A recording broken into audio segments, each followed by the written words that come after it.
The Catholic Church is a relatively small concern here, but no doubt this will be felt by Catholics here in Taiwan, some of which will likely be Chinese people who live here in Taiwan, because the Catholic Church in China does exist in a very sort of difficult position. Pope Francis actually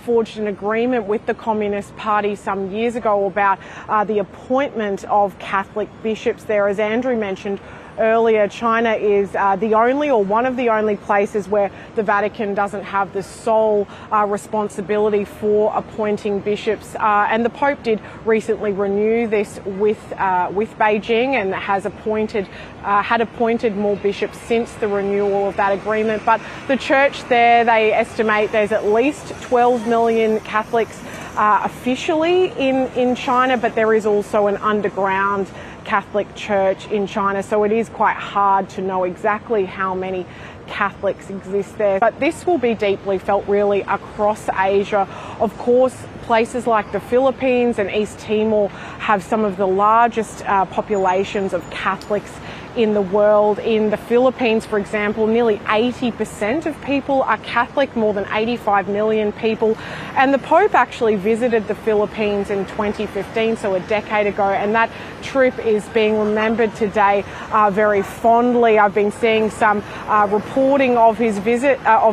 from 2015, people talking about how he, as we've heard, his great concern for the poor and people living in poverty, how that he exemplified that during that trip to the Philippines in 2015. He met with survivors of a 2013 super typhoon Yolanda, and at the time it's being remembered that he actually wore like a yellow poncho over his papal robes when giving mass in Tacloban. People reporting there saying that that really exemplified how he was a pope who wanted to stay close to the people. He didn't expect special treatment or some kind of VIP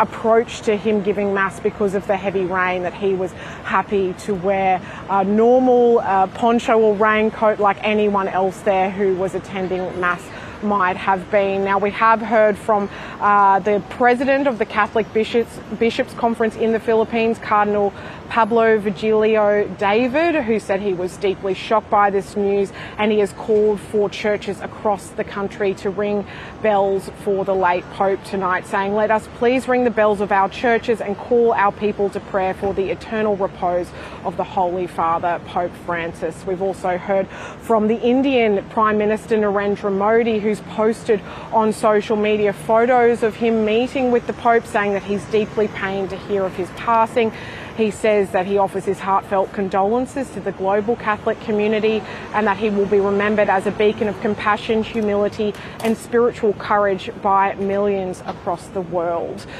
Pope Francis had visited Asia a couple of times in the last few years. Of course, last year he went to Papua New Guinea, East Timor, Singapore and Indonesia, but the year before that he'd also gone on a tour of Asia, notably visiting Mongolia, a mainly Buddhist country, but that was really seen as an opportunity to outreach to Chinese Catholics, and he was greeted there by many people very eager to see him and to hear him give Mass in Mongolia.